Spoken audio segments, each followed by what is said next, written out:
Salut à tous, bienvenue sur ma toute nouvelle chaîne Borderline FX. Je suis très heureux de partager ce contenu avec vous.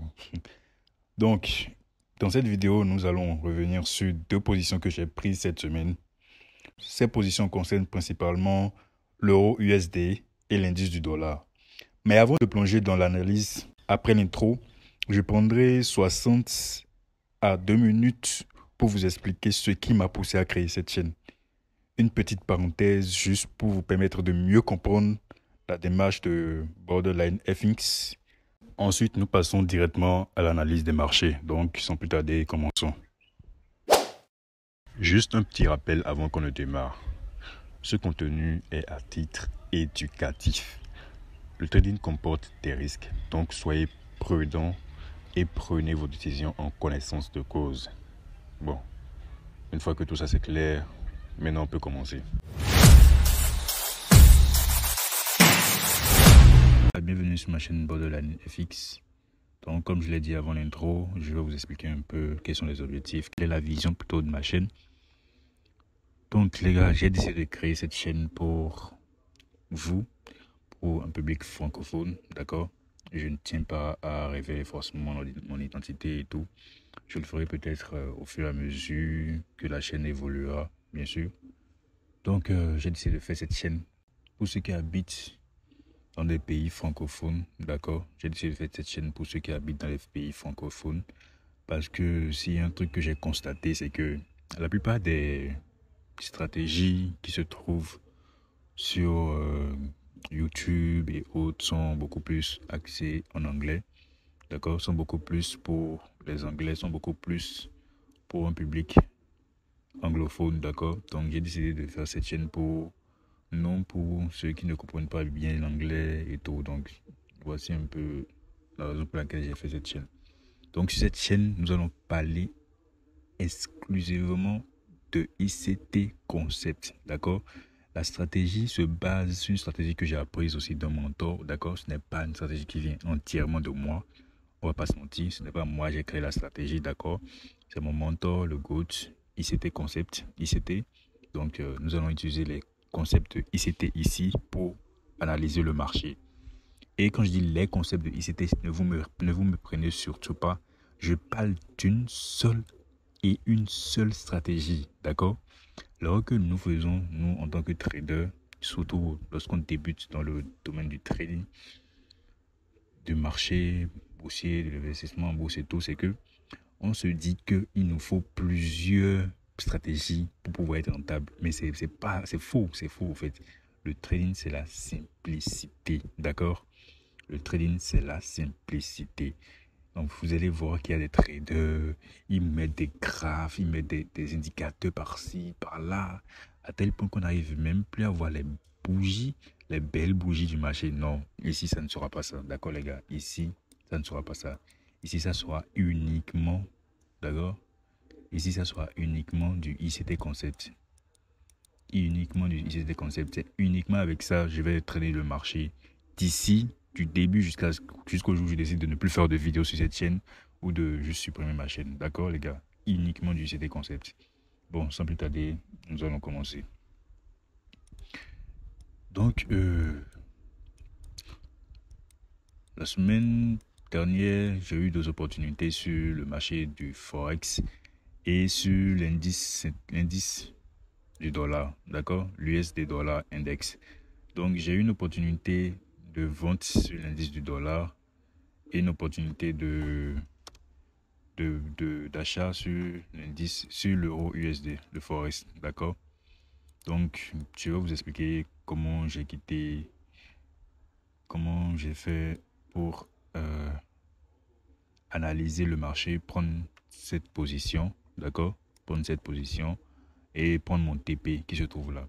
Donc, dites-vous que avec cette stratégie simple, très simple, là, je viens juste en un intervalle de 4 heures, je viens juste de clôturer mes positions. Une position qui était à 150, l'autre était un peu plus à... Oui, l'autre était à 70-80 dollars par là. Donc, dites-vous que je me suis fait 200 à 300 dollars comme ça.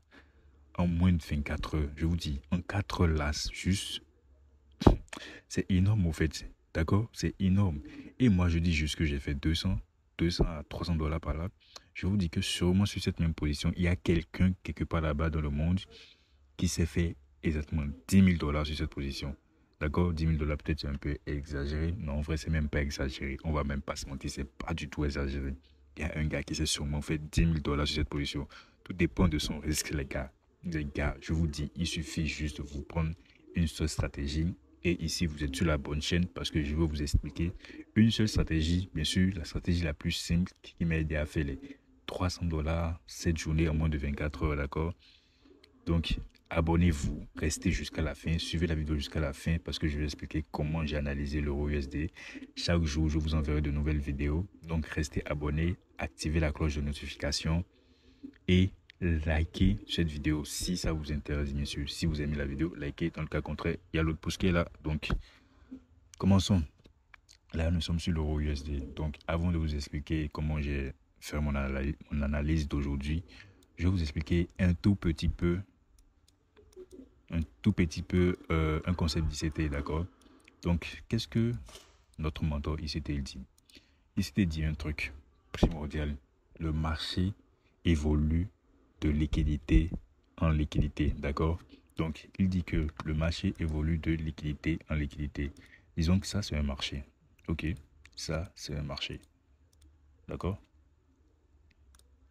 Ça, c'est un marché. Donc, il s'était dit quoi? Il dit que le marché évolue de liquidité en liquidité. Et selon lui, il y a deux types de liquidités.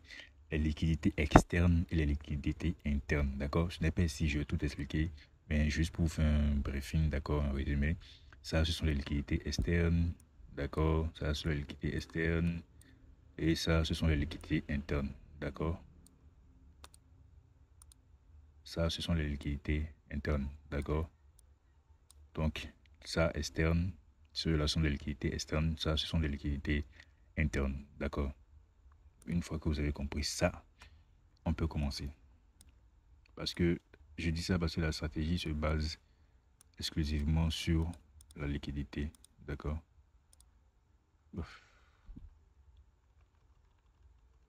Ok. Donc, la stratégie se base uniquement sur la liquidité. Ok. Donc, commençons à analyser l'euro USD. Il s'était dit quoi? Le trading, pour prendre une position, il faut attendre un bon moment sur le marché. D'accord? Donc, selon ICT, il y a 3 types de zones, 4 en général, mais il y a un qu'on divise en 2, mais c'est normalement une seule zone, d'accord, qu'on utilise. Donc, il a dit quoi? Il a dit qu'il y a 3 types de zones importantes, des zones clés qu'on appelle des sessions, d'accord, pendant laquelle il est important de trouver des opportunités, pendant laquelle il est plutôt intéressant de trouver des opportunités. Et ces zones sont bien les zones clés qui sont ici: London, d'accord, la zone London, la zone New York et la zone New York PM. Après ça, nous avons aussi la zone Asia, d'accord. Nous avons la zone asiatique, nous avons la zone de Londres, nous avons la zone de New York. Comme je vous l'ai dit, il y a une zone qui a été divisée en deux. La zone de New York, nous avons le New York AM et le New York PM. Donc, il nous a dit que c'est pendant ces deux grandes zones-là qu'il faut chercher des opportunités.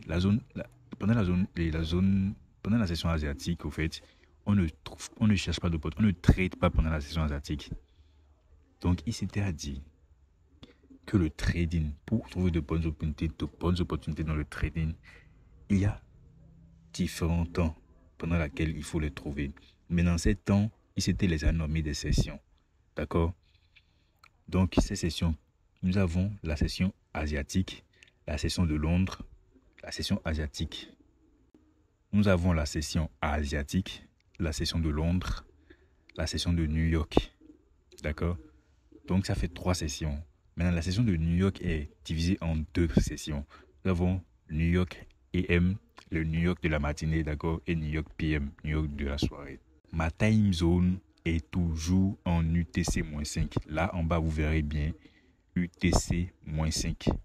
Ma time zone est toujours en UTC-5. UTC-5, c'est le fuseau horaire de New York. Donc, comme je vous l'ai dit, il s'était dit qu'il faut attendre des zones clés avant de négocier le marché.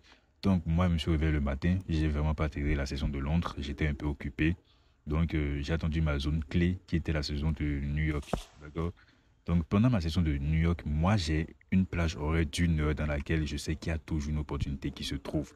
Pas que je sais, selon ICT, qu'il y a toujours une opportunité qui se trouve. D'accord? Donc, j'ai tout simplement délimité ma plage horaire que vous voyez là. Ma plage horaire qui est de 10 heures du matin et 11 heures du matin. Donc, est de 10 heures du matin à 11 heures du matin. D'accord, on dit ici 10 heures du matin à 11 heures du matin, mais fuseau horaire New York. Chez nous, c'est sûrement un truc de 16 heures, parce que si je ne me trompe pas, c'est UTC-5. On a une différence de 5 heures. Si je ne me trompe pas, 10 heures du matin, ça fait 15 heures par là. 15 heures, oui, 15 heures si je ne me trompe pas. Donc, à 10 heures, il sera 15 heures ici. À 11 heures, il sera 16 heures. Ou ça doit être 16 heures, 17 heures. Un entre les deux, d'accord? Donc, moi, j'ai attendu ma plage horaire d'une heure que voici. Et j'ai regardé ce que le marché a fait avant ma plage horaire d'une heure. Si vous voyez bien, à une heure là, exactement, à 10 heures, il faut regarder la dernière bougie qui s'est clôturée à 10 heures. Qu'est-ce que la dernière bougie a fait? D'accord? On a dit que le marché évolue de liquidité en liquidité. Donc, ici, si vous voyez bien, laissez-moi enlever les dessins pour vous montrer. Ici, si vous voyez bien, ça c'est carrément, je réponds de 0, j'enlève le dessin. Donc, j'ai délimité ma plage horaire, comme je le dis, 10 heures à 11 heures. Donc, je regarde toujours la dernière bougie qui s'est clôturée à 10 heures. Qu'est-ce que cette dernière bougie a fait? Elle a fait quoi? On a dit que le marché évolue de liquidité en liquidité. On a les liquidités externes, on a les liquidités internes. Donc, dites-vous que les liquidités, c'est comme de l'essence. Le marché vient récupérer de l'essence à la station pour pouvoir faire un prochain mouvement. D'accord? Que ce soit un mouvement à la hausse ou un mouvement à la baisse. Donc, qu'est-ce que le marché a fait là? Je vais juste vous montrer. Laissez-moi enlever cette partie. Ça, c'est la bougie de 10 heures. Ça, là, c'est la bougie de 10 heures, les gars. C'est la bougie de 10 heures. Et on a dit que le marché évolue de liquidité en liquidité. Si vous constatez bien, cette bougie de 10 heures là, elle est venue prendre de la liquidité. Elle est venue prendre la liquidité qui se trouvait à ce niveau. D'accord? De la liquidité qui se trouvait à ce niveau. Abonnez-vous à la chaîne. D'accord? Abonnez-vous à la chaîne, activez la cloche de notification. La prochaine fois, je ferai une autre vidéo où j'expliquerai clairement ce que c'est la liquidité, c'est que les termes de ICT que j'utiliserai ici, je les expliquerai clairement dans d'autres vidéos. Donc, abonnez-vous, activez la cloche de notification pour ne pas les rater. Donc, la bougie de 10 heures, elle est venue, elle s'est clôturée juste en dessous de ce plus bas qu'on appelle un lower low, d'accord? Un lower low, donc un lower low, un plus bas. Donc, la bougie s'est clôturée en dessous de ce plus bas. Et comment elle s'est clôturée? La bougie, si elle n'est pas clôturée avec le corps, ça c'est le corps de la bougie. Je ne sais pas si vous voyez. Ça c'est le corps de la bougie. Donc si cette bougie s'était clôturée comme ceci, avec son corps, comme ceci, là, laissez-moi vous montrer.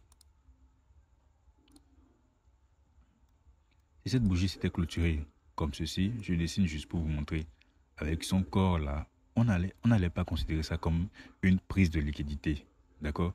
On allait peut-être dire que c'est un market structure shift, que le marché allait sûrement continuer à la baisse, d'accord? Donc le marché, qu'est-ce que lui, il a fait? Il est venu juste ici, a pris cette liquidité et s'est rétracté à l'intérieur et s'est clôturé là. D'accord? Donc, elle est venue juste prendre de la liquidité ici. Ça, c'est une prise de liquidité. Une très bonne prise de liquidité. Donc, on trace juste ça pour identifier là où le marché a pris de la liquidité. Donc, c'est à ce trait-là, le marché est venu. Il a pris sa liquidité et s'est rétracté. Donc, ça, c'est la bougie de 10 heures. Ça, c'est la bougie de 10 heures. Dès que vous constatez ça, qu'est-ce que vous faites? Donc, quand moi, j'ai constaté ça, j'ai vu cette prise de liquidité, je suis allé en lower time frame. D'accord? Je suis allé, quand j'ai constaté cette prise, comme moi j'ai constaté cette prise de liquidité, je suis allé en lot. Donc, je suis d'abord allé en 5 minutes pour voir s'il y a d'opportunités que je pourrais prendre là-bas. Donc, j'ai regardé le marché. Ça, c'est une mèche, d'accord? Si vous constatez bien, en lower time frame, on a le corps qui s'est clôturé en dessous, mais le plus important ici, on considère toujours ce qui s'est passé en higher time frame, que ce soit en M15, en H1, en daily. La higher time frame est toujours plus privilégiée que la lower time frame, d'accord? Ok, donc en M15, j'ai essayé de trouver une opportunité, ok? Donc, j'ai vu cette bougie haussière qui est partie, boum, d'accord? Avec impulsion. Ça me montrait que forcément il y aura un setup buy, d'accord? Mais je ne trouvais pas moi mon entrée. Là, je ne trouvais pas mon entrée. Donc, j'ai décidé de descendre encore d'un pas en lower time frame.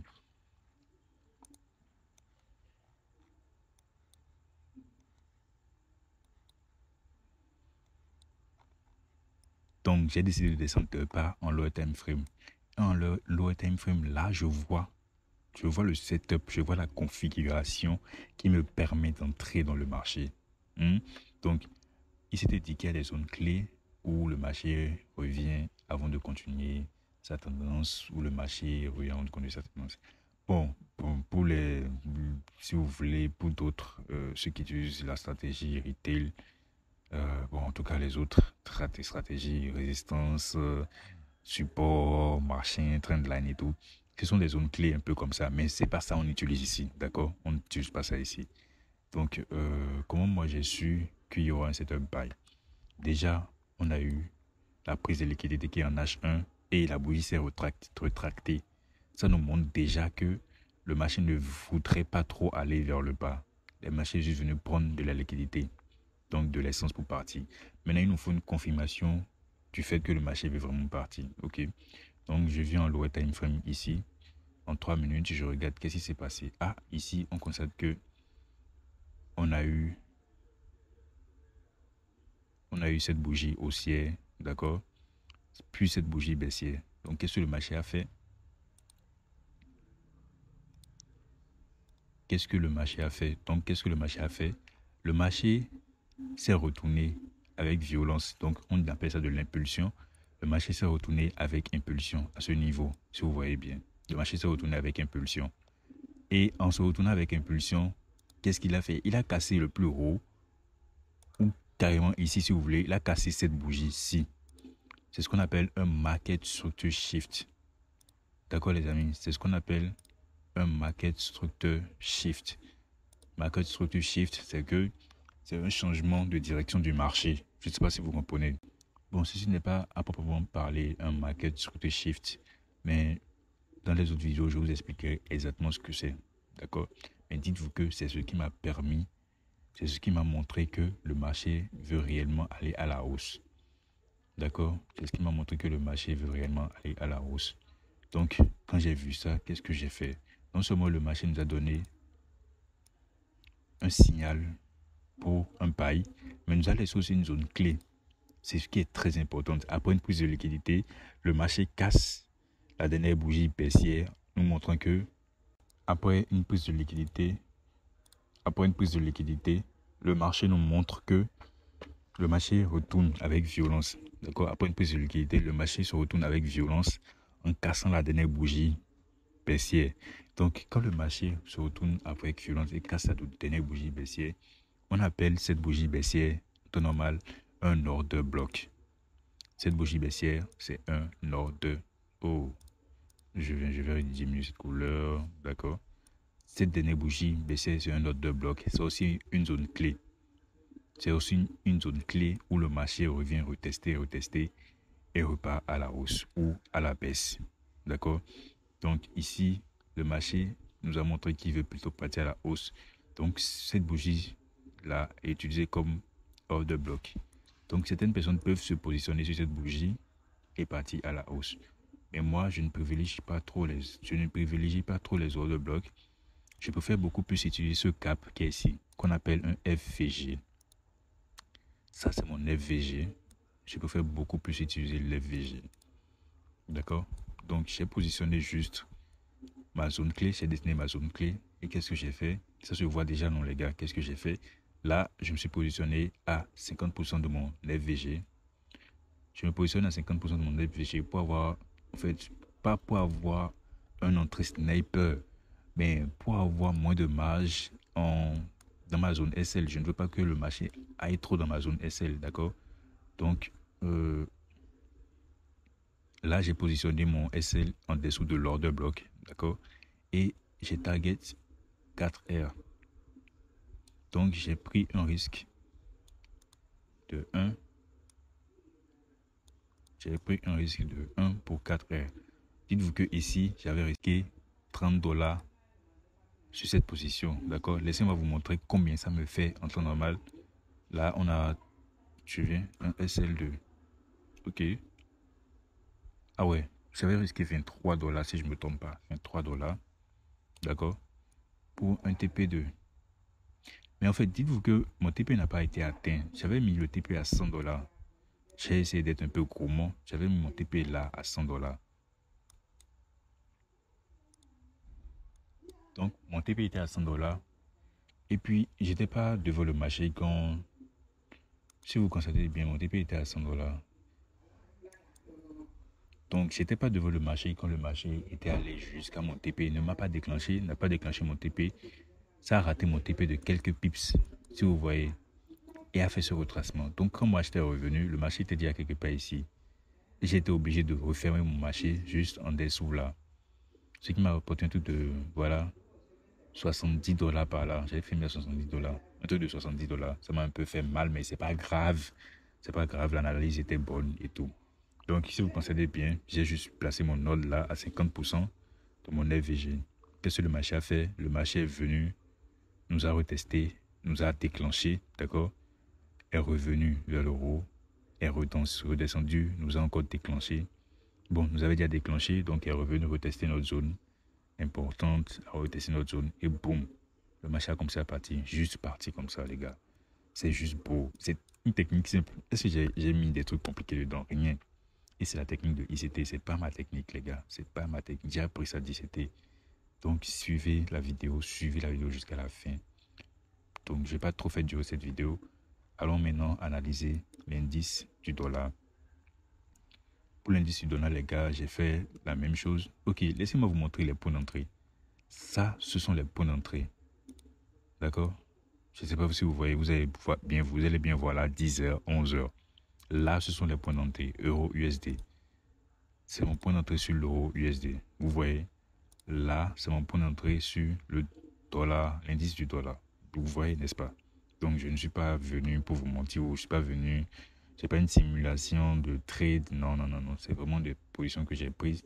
Prochainement, je vais peut-être mettre des captures, des positions que je prends sur mon MT5 et tout, pour vous montrer que c'est pas de l'amusement et tout, d'accord? Donc, suivez bien les vidéos. Et puis, passons à l'analyse maintenant de l'indice du dollar. Pour l'indice du dollar, j'ai fait pareil. Je suis allé en 15 minutes, d'accord les gars? En 15 minutes, c'est toujours dans la même session. New York, je supprime tout ça et je vous montre. Donc, j'avais juste délimité 10h à 11h, d'accord? 10h à 11h. Donc, 10h à 11h, je me suis demandé, bon, qu'est-ce que la bougie de 10h elle a fait? Donc, j'enlève juste ceci pour vous montrer la bougie de 10h qui est ici. La bougie de 10h, elle est venue. En haut, elle a pris cette liquidité. D'accord? Elle est venue en haut là. Elle a pris cette liquidité qui se trouvait à ce niveau. À ce haut-ci. À ce haut-ci. D'accord? Et ce n'est pas uniquement là. Elle allait prendre aussi la liquidité qui se trouvait à ce haut. Ici. D'accord? Donc, moi, quand j'ai vu ça, j'ai fait quoi? J'ai fait pareil que les autres fois. Je suis allé en 5 minutes pour chercher. Donc, qu'est-ce que j'ai fait? Je suis allé en 5 minutes. En 5 minutes pour chercher mon setup qui me permet de sell. D'accord? Mais je suis venu, je ne trouvais pas mon setup non plus. Si je ne trouvais pas mon setup, le marché était juste, a fait une forte impulsion baissière après cette bougie haussière. Donc pour moi, c'est que le marché devait baisser. Mais je ne trouvais pas mon point d'entrée. Donc je suis allé encore un peu plus en lower time frame. En 3 minutes, je suis allé en 3 minutes. Donc, je suis allé en 3 minutes. En 3 minutes où j'ai trouvé maintenant mon point d'entrée. D'accord? Comme je vous l'ai expliqué plus tôt, ici, on a la bougie haussière ci, d'accord, qui est venue prendre la liquidité là. D'accord? C'est une mèche en high time frame, si vous l'avez bien vu. En 15 minutes, c'était une mèche. Donc, qui est venue prendre cette liquidité. Et après, on a cette forte impulsion baissière. Cette forte impulsion baissière-ci. Après ça, on a cette forte impulsion baissière, d'accord, qui a cassé le plus bas de cette bougie haussière à ce niveau-là. D'accord? C'est ça qui nous montre que le marché veut sell. Le marché a changé de direction et veut aller à la vente. Maintenant, en faisant ça, le marché m'a laissé mon FVG qui se trouve à ce niveau-là. Donc, j'ai tracé mon FVG tout simplement. Et j'ai positionné encore mon ordre à... Non, ici, sauf vous montrer, j'ai pas mis à 50%. J'ai réellement mis ça à l'entrée de mon FVG. Et j'ai mis mon SL à ce niveau, au-dessus de l'order bloc. Et moi, ma stratégie, je target toujours 4R, 1 pour 4. 1 pour 4. Je ne fais pas de 1 pour 2, non. Moi, c'est ma stratégie, j'ai 1 pour 4. D'accord? Du 1 pour 4. Donc, parfois, ça peut ne pas atteindre les 4, mais il faut souvent être là. Par exemple, si je ne veux pas prendre du 1 pour 4, je peux juste positionner mon TP au niveau de cet ancien plus bas. Là. Juste là. D'accord? Donc, je pourrais positionner mon TP là, du 1 pour, ou bien juste du 1 pour 3 qui n'est pas loin. Donc, vous pouvez positionner là. Et moi, c'est du 1 pour 4. Moi, c'est du 1 pour 4. Check. Donc, qu'est-ce que le marché a fait? Le marché est venu, m'a déclenché avec cette mèche-ci. D'accord? Est reparti. Est revenu là. Et puis, boum. Il est descendu violemment. Les gars, c'était kiffant ceci. C'est descendu violemment. Là-bas, je vous ai dit, ça n'a pas touché mon TP. Mais ici, ça l'a touché proprement, au fait, sans demi-mesure. Les gars, ici, je me suis fait les... C'est ici, je me suis fait $150. Laissez-moi vous montrer. Parce que j'avais risqué un peu plus. J'avais risqué 30, voilà, $35 par là et tout. Pour un TP, littéralement de 140. Bon, c'est pas 150. De $140 par là, les gars.